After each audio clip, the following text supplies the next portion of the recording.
ज्यांचे विचार असतात आपण ऐकले ते ज्यांच्या भारतीय महाराष्ट्राच्या राजकारणामध्ये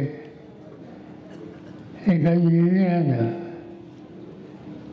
सगळीकडं औत्सुक्याचं वातावरण निर्माण केलं असे या ठिकाणी त्यांच्या स्वागतासाठी आम्ही सगळे या ठिकाणी उपस्थित आहोत. ते हर्षवर्धन पाटील या ठिकाणी उपस्थित असलेले खासदार धैर्यशील माहिते, सुप्रिया सुळे, आमदार अशोक पवार, महाराष्ट्राचे ज्येष्ठ पत्रकार मधुकर भावे, पक्षाचे जिल्ह्याचे अध्यक्ष शिवाजी बापू, पुण्याचे माजी महापौर अंकुश काकडे, उत्तमराव जानकर, व्यासपीठाच्या अन्य सहकारी आणि हर्षवर्धन यांच्याबरोबर संघटनेची जबाबदारी घेण्याच्यासाठी त्यांनी साथ द्यायचा निर्णय घेतला. ते सगळे सहकारी तालुक्याचे अध्यक्ष श्री पाटील, बाकीचे सहकारी मंजुरी अतिशय समाधानाने आज या ठिकाणी या सभेमध्ये मी आलोय. म्हणजे जुना आहे. 1967 साली पहिल्यांदा मी महाराष्ट्राच्या विधानसभेमध्ये सभासद म्हणून गेलो आणि त्या कालखंडामध्ये आम्ही लोक तरुण होतो. माझं वय 27 होतं आणि आम्हाला तरुणांना मदत करणं, मार्गदर्शन करणं, मंत्रिमंडळामध्ये कसं काम करावं, व्यक्तिगत भूमिका कशी स्वच्छ ठेवावी याचा आदर्श आम्हाला सगळ्यांच्या समोर त्या काळात असायचा. ते म्हणजे शंकरराव भाऊचा एका जिल्ह्यातले शेजारी आणि वडीलधारी, त्यामुळे त्यांचा अधिकार होता. नंतरच्या काळामध्ये महाराष्ट्राच्या मंत्रिमंडळामध्ये त्यांच्यावर काम करायची संधी मलाही मिळाली. मंत्रिमंडळामध्ये स्वच्छ आणि नेटका कारभार कसा करावा याचा आदेश भाऊंनी आम्हाला यांच्या सोबत ठेवला आणि त्यामुळे पुणे जिल्ह्याचं राजकारण याचा ज्याचा विचार करतो तो विचार शंकरराव भाऊंच्या पुरा होत नाही. आणि मला आनंद आहे की त्यांच्या विचाराचा वारसा स्वीकारून गेली काही वर्ष महाराष्ट्राच्या राजकारणामध्ये, विधिमंडळामध्ये, सरकारी संस्थेमध्ये मी काम केलं, काम करत आहेत ते हर्षवर्धन तुम्हाला सगळ्यांच्यावर या सगळ्या कामाच्या पूर्ततेसाठी अत्यंत आनंदाने सहभागी झाले. मी काही वेळ सरकारला त्यांचा अधिकार निवडणुका झाल्या आणि तेच वेगळे माझा प्रयत्न होता की पुणे जिल्ह्यामध्ये आणि महाराष्ट्राच्या वेगळ्या जिल्ह्यात सगळे जाती जमातीच्या लोकांना घेऊन समाजकारण करावं. हेतून माझं लक्ष इंदापूरकडे होतं. जाणून विचार करत इंदापूरच्या एका सरकारला प्रोत्साहन करण्याचे काम केलं. छत्रपतीचे सेवन केले, जिल्हा परिषदेचे प्रमुख केलं, महाराष्ट्राच्या विधानसभेमध्ये येण्याच्यासाठी प्रयत्न केले, मंत्रिमंडळामध्ये घेण्याचा आग्रह केला.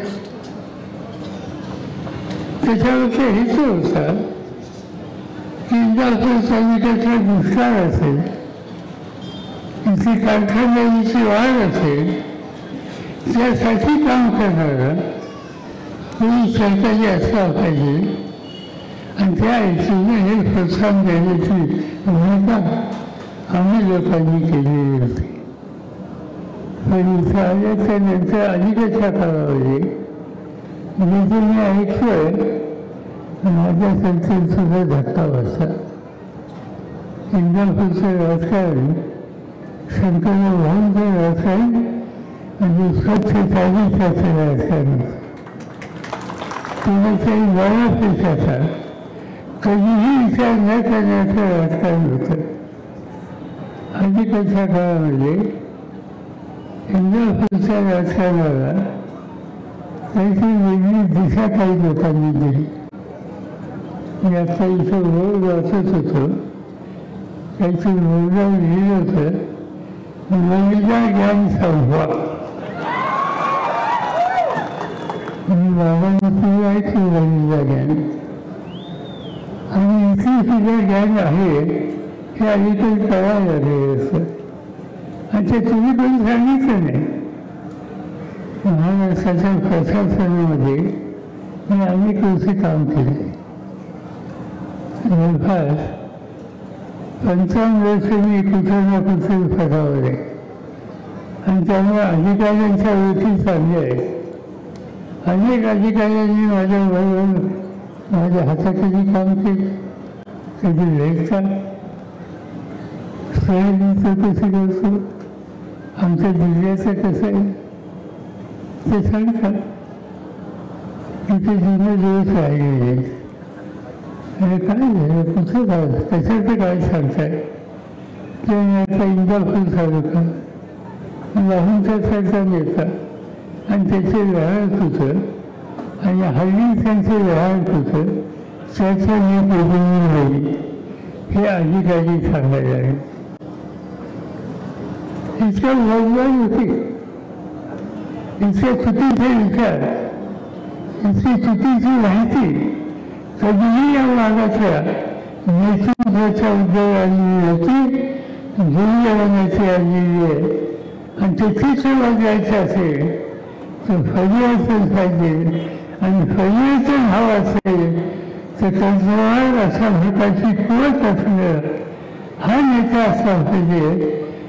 आज हर्षवर्धनचा निर्णयानं ही फोटो होऊन गेली याचा देखील माझ्या आवडीचा. आम्ही एकत्र अनेक ठिकाणी काम करतो. पक्ष वेगळा होता, माझा पक्ष वेगळा होता, पण महाराष्ट्राच्या देशाच्या शेतकऱ्यांच्यासाठी काही संस्थेमध्ये आम्ही एकत्र काम करतो. वसंतदादा साखर धंद्यातली संस्था, मी त्याचा अध्यक्ष आहे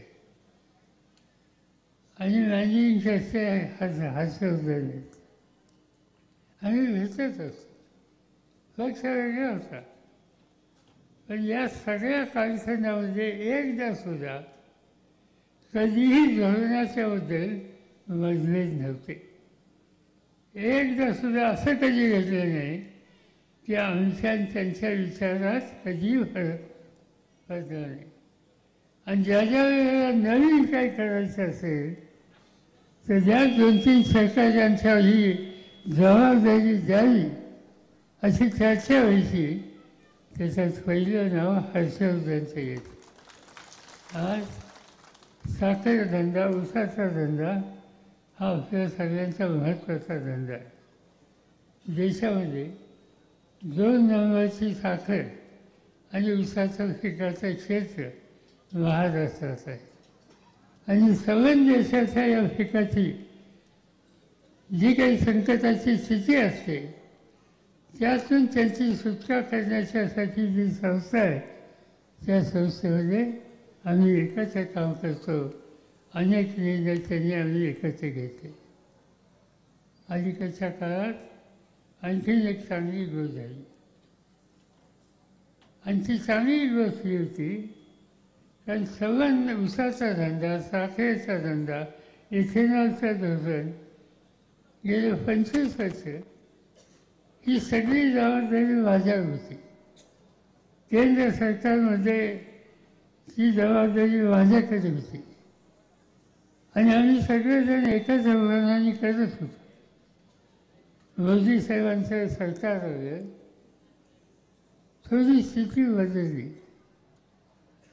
त्यांना आणि त्यांच्या सरकारांना आम्ही इथे निर्णय घेतो त्याची अस्वस्थता होत होती आणि तेव्हा आम्हाला काळजी वाटायची की ऊस उत्पादकाचं काय होणार, साखरेच्या किमतीचं काय होणार, ऊसाला टनेला किंमत किती मिळणार त्याचं काय होणार, नवीन धोरणं नवीन प्रकल्प हातामध्ये घ्यायचे त्याचं काय होणार. पण या संकटातून आम्हा सगळ्यांना महाराष्ट्राला काढायचं काम, दूर करायचं काम हर्षवर्धननी केलं. आणि कसं केलं तर या देशामध्ये 250पेक्षा जास्त साखर कारखाने आहेत आणि या सगळ्या साखर कारखाने सरकारातले त्याच्या देशाचं नेतृत्व हर्षवर्धन केलं आहे आणि त्यामुळं आम्हाला त्याचा आनंद आहे. पक्ष वेगळा होता पण आम्ही नेहमी सांगायचं चिंता करू नका, आपला माणूस तिथे आहे, हर्षवर्धन तिथे आहे आणि त्यामुळं कधीही या संबंधीची कुठली अडचण आली तर आम्ही एकमेकाशी बोलत असू, त्यातनं मार्ग काढत असू, एक प्रकारचं विधायक दृष्टिकोन करून कष्ट कधी बळीराजाच्या हिताची जपणूक करणं हेच आमचं महत्त्वाचं काम आहे. हा दृष्टिकोन घेऊन जो काम करतो अशा नेत्याला माझ्यासारख्याला वाटायचं जरा रस्ता चुकला. ते सोडा, ते आपले घर नाही. भाऊने आपल्याला घर दाखवले. भाऊने आयुष्यावर एकच विचार घेतला, दुसरा विचार कधी घेतला नाही आणि तो विचार गांधी, नेहरू, यशवंतराव चव्हाणांचा विचार. मला आनंद आहे की त्यांचं मन इकडे होतं. निर्णय घ्यायला उशीर झाला पण निर्णय घेतला आणि हा निर्णय फक्त इंदापूरचा नाही तर सवन ऊसाच्या धंद्याला मदत करणारा आणि महाराष्ट्राच्या समाज करणारा, शक्ती देणारा अशा प्रकारचा हा निर्णय. मी ज्या याच्यासाठी या ठिकाणी उभा नाही, चित्र बदलते. आज हाच कार्यक्रम झाला, निघायच्या वेळेला आणखीन कुठून तरी फोन आला आणि त्यांनी हट्ट केला की इंदापूरला चालू आहे, 14 तारखेला आमच्याकडे आलंच पाहिजे. काय कार्यक्रम आहे म्हणजे इंदापूरला तोच आमच्याकडं. म्हणजे कुठं ते म्हणजे फलटण. समजलं का? ते आता याच्यानंतर फलटण झाल्याच्यानंतर जवळपास 1 महिन्याचे सगळे दिवस रूप झाले.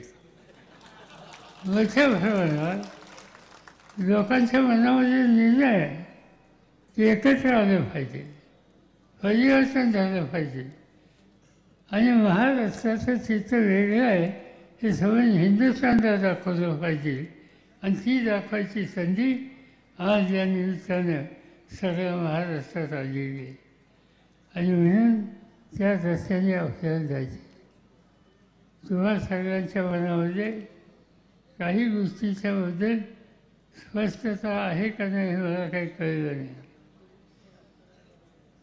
काही काम द्यावं असं त्यांनी सांगितलं. हर्षवर्धन बोलता बोलता म्हणजे काही काम आम्हाला द्यावं असं आहे की काही काम करायला हर्षवर्धनची काय गरज आहे. कठीण काम असेल, लोकांच्या हिताचं असेल, लोकांचं जीवन बदलायचं असेल, अशी कामं हर्षवर्धनकडे द्यावी. आणि ती द्यायची असेल तर पहिलं काम तुम्हाला करावं लागेल. तुम्ही त्यांना महाराष्ट्राच्या विधानसभेत पाठवा. मी जो रात्रदिवस हिंडतोय, मला स्वतःला उभं राहायचं नाही. 14 वेळेला तुम्ही मला निवडून दिलं, त्या 14 ते 7 वेळा इंदापूर तालुक्याने उत्तर दिली. त्यामुळे मला स्वतःसाठी काही मागायचं नाही. मला महाराष्ट्र बदलायचा आहे, महाराष्ट्राचा चेहरा बदलायचा आहे, महाराष्ट्राच्या सर्वसामान्य लोकांचं जीवनमान बदलायचं आहे. आणि त्यासाठी राष्ट्रवादी आहे. आणि त्यामुळं हे जर करायचं असेल तर मला ज्यांच्याकडे कर्तृत्व आहे, ज्यांच्याकडे अनुभव आहे, ज्यांच्याकडे प्रशासन आहे, अशाही लोकांची आवश्यकता आहे. आणि ती पूर्तता करायची असेल तर विधानसभेत पाठवणं हे तुमचं काम. आणि राज्याचं काम करण्याची जबाबदारी सोपवणं माझं काम. रामकृष्ण हरी. जास्त काही अधिक सांगत नाही. जायचं ते राज्याची तयारी करण्याच्यासाठी, विजय संपादन करण्याच्यासाठी. आणि महाराष्ट्र जुन्या काळाचं यशवंतराव चव्हाण आणि आदर्श नेत्यांनी जे एक आदर्श राज्य हे आपल्या सगळ्यांना दाखवलं, तो इतिहास पुन्हा एकदा करायचा आहे. आणि तो इतिहास करण्याच्यासाठी हर्षवर्धनची उपयुक्तता 100% आहे, याची मला खात्री आहे. तर हे करायला काही लोक मला विचारत होते की कसं होणार, काय होणार. म्हणजे काही काळजी करू नका, जावई कुणाच आहे. कुठल्या पूर्वी आम्ही देत नसतो. आम्ही चांगलं घर बघून मुलींना देत असतो. आणि त्यामुळे घर आम्हाला चांगलं मिळालं आहे. संसार नीट कसा चालला तसा महाराष्ट्राचा सुद्धा संसार नीट करण्याची ताकद असलेला असा हा जावई आहे. हा बारामतीकरांनी तेव्हा पाहिला होता. आज त्या जावयाचं या ठिकाणी स्वागत करणं हे मी सर्वांना मागं होतो आणि आपल्या सगळ्यांची रजा घेतो. जय हिंद, जय महाराष्ट्र.